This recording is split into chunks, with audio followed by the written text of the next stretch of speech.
Axe Uvira-Baraka, situation à Makobola.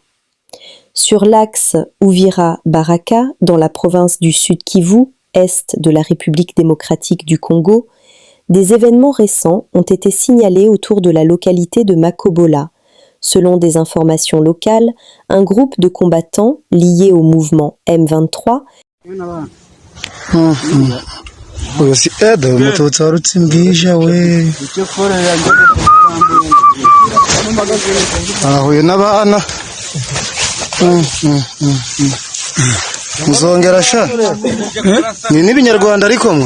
appuyés par des forces étrangères, auraient tenté de contourner les positions défensives autour de Makobola pour se rapprocher de l'axe routier principal entre Uvira et Baraka. Des témoins sur place rapportent que ce groupe n'a pas poursuivi sa progression vers le sud comme prévu et qu'il a été déjoué par les Wazalendo FARDC, armée burundaise. Il y a eu une perte énorme au M23. La vidéo On parle à Kirundi. Nous vous épargnons des images.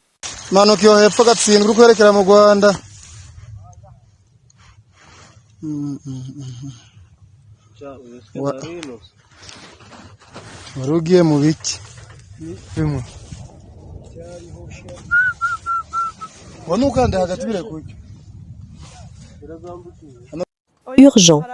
Organisation rebelle rwandais. Maoro Peace achète des armes pour la guerre au Congo. Confession.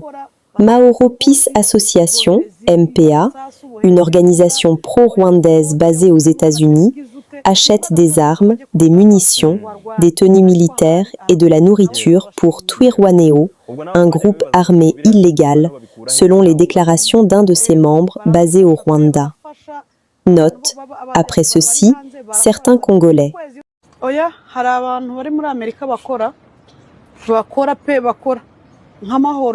Irakora ku rwego rwo hejuru, hari abarwanashaka barakora batanga sapoti, bohereza amasasu, bohereza imbunda, bohereza bote, uguriye umwana ate nugize ute, nubwo adashoboye kuza ngo ajye ku rugamba ngo arwane, ariko ahari arakora, nawe turabashimira. Yego.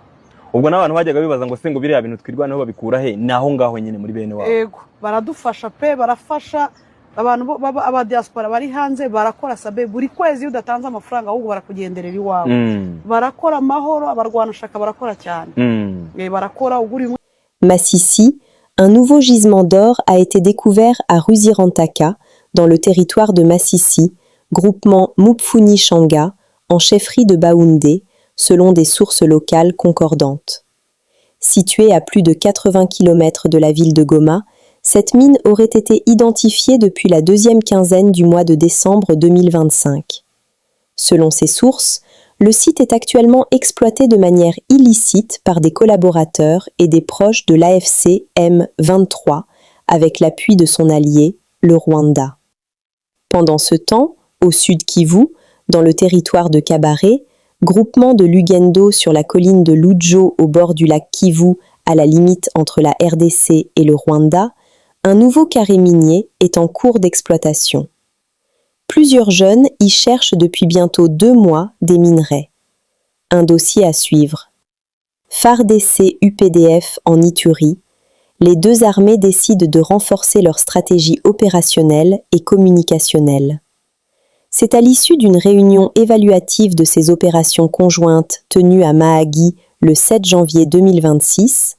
Une rencontre d'évaluation entre le FARDC et l'UPDF s'est tenue à Mahagi dans le cadre du suivi des opérations conjointes menées en province de l'Ituri. Cette réunion visait à faire le point sur l'état de la coopération militaire entre les deux forces et à renforcer la coordination opérationnelle en faveur de la sécurité des populations. La délégation congolaise était conduite par le général Bruno Mandevou, commandant du secteur opérationnel Ituri. Du côté ougandais était conduit par son compagnon d'armes, le général-major Félix Bouzizori, commandant de la 4e division d'infanterie basée à Goulou. L'objectif La rencontre avait pour objectif principal d'évaluer les opérations conjointes FARDC-UPDF en cours, de renforcer la collaboration et la communication entre les deux armées. À l'issue de la rencontre, les FARDC et les UPDF ont convenu de renforcer la coordination opérationnelle sur le terrain, œuvrer ensemble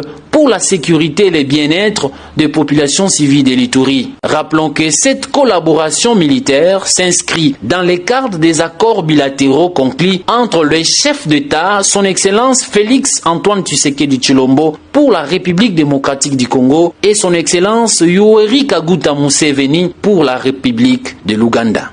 Lutte contre la criminalité urbaine, opération Ndobo. Les audiences foraines ont démarré contre les présumés bandits urbains interpellés lors des opérations de fin d'année. 207 présumés présentés hier devant les tribunaux de garnison de Matete et Njili à Kinshasa. L'État agit avec fermeté pour restaurer l'ordre et la sécurité. Au total, 207 présumés Kuluna sur les 424 arrêtés en décembre dernier lors des festivités des fins d'année dans le cadre de l'opération Ndobo ont comparu ce jeudi 8 janvier 2026 en audience foraine en procédure de flagrance devant les tribunaux militaires de Kinshasa, Matete et Njili. Les débuts de ces audiences foraines, marqués par la présence du vice-premier ministre, ministre de l'Intérieur, Sécurité, Décentralisation et Affaires coutumières Chabani Luko, est un signal fort contre la montée de la criminalité urbaine, particulièrement à Kinshasa.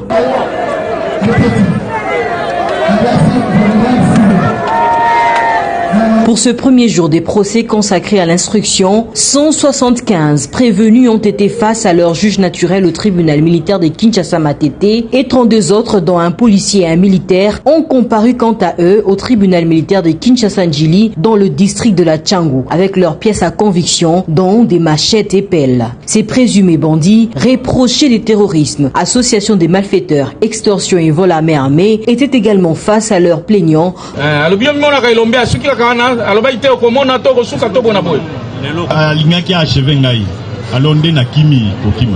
Ministre intérieur eloko asali tosepe topese makasi na eloko asali akontinue nango kaka bongo tina suka tolebi na biso po baza na bayoka te.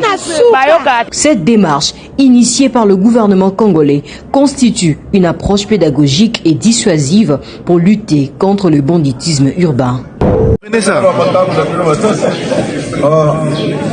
président dans notre pays, dont j'étais le nom, il avait dit sa protection et sa sécurité, c'est d'abord lui-même. Monsieur le Président, cher aîné, collègue professeur, notre protection et sécurité, c'est d'abord nous-mêmes, avant que la police de proximité, la police d'intervention rapide ne puisse arriver. Voilà pourquoi j'ai proposé que nous puissions avoir l'octroi des permis de port d'armes, que nous pouvons avoir comme intervention en première position avant que la police n'arrive. J'ai dit, je vous remercie. Pour venir exiger la libération pure et simple du secrétaire permanent du PPRD, monsieur le professeur Emmanuel Chadari, le secrétaire national chargé de mobilisation, monsieur Dunia Kilanga, monsieur Kamizelo, également aussi monsieur Kavoul, pour des raisons qu'on ne connaît pas, et détenus à des endroits qu'on ne connaît pas. Le collectif a donc trouvé bon de s'adresser au ministre de la Justice. On l'a donc saisi officiellement pour que d'abord on libère toutes ces personnes qu'on a arrêtées irrégulièrement et qu'on les libère sans condition, parce qu'il ne s'agit même pas au sens du droit d'arrestation, il s'agit d'enlèvement. On vient entre minuit et 4 heures du matin, on prend les gens chez eux, dans leur lit, on les amène à des endroits qu'on ne connaît pas, ni la famille, ni les avocats ne savent où sont ces personnes. Alors nous demandons au ministre de la Justice de s'impliquer pour que nos clients soient mis en liberté et que le ministre de la Justice s'implique davantage, qu'on dénonce, qu'on ferme ces endroits de détention illicites, qu'on ne puisse pas continuer un système dans lequel on ne sait pas qui a été pris par qui, il est où, il va être, quelle est sa situation, quelle est sa santé. La santé de nos clients. On ne connaît pas les médicaments, l'accès aux médecins, qu'est-ce qu'ils mangent. Eh bien, nous demandons, tous les avocats ici présents, au ministre de la Justice, lui qui a la charge de nous assurer des conditions de justice, eh bien, de bien vouloir s'investir pour que Ramazani Chadari, Dunia Kilanga et leurs compagnons, qu'ils soient mis en liberté. Nous demandons donc à son Excellence, Monsieur le ministre de la Justice, de nous prêter oreille et de nous prêter main forte pour qu'on arrive à faire respecter le droit qui est non seulement le droit interne, la Constitution, le Code pénal, mais également le droit au niveau africain, le droit au niveau international, qui énonce des principes clairs qu'on ne peut pas procéder. Et enfin, dans l'identification, c'est une question très importante. Nous tenons à ça, à l'identification, pour qu'il n'y ait pas d'infiltration, l'identification de tous les Congolais, qu'il n'y ait pas d'infiltration, parce qu'en fait des comptes, c'est cette liste-là qui permettra à ce que, dès que la situation se normalise au pays, nous commencions au rapatriement. Donc il faut déjà, en amont, nous agissions à devoir identifier correctement ceux qui sont dans les camps des réfugiés. Et aussi pour des raisons de sécurité. Vous savez, Champ et Chaudé a peur même de l'eau froide. Ce qui s'est passé à Gatumba, c'était justement des infiltrations en son temps qui ont fait que il y a eu ces problèmes-là. Nous ne voulons plus que ça puisse revenir. Donc voilà un peu, dans un premier temps, c'est qu'on peut aller, ou peut-être votre réponse demandera à ce que nous allions dans les fonds. Vous avez assez pris le plan de coupe.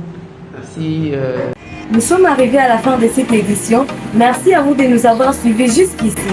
Si vous avez apprécié ces contenus, n'oubliez pas de vous abonner à notre chaîne, d'activer la cloche de notification pour ne rien manquer de nos prochaines vidéos. Likez et partagez cette vidéo. On se retrouve très prochainement. À bientôt.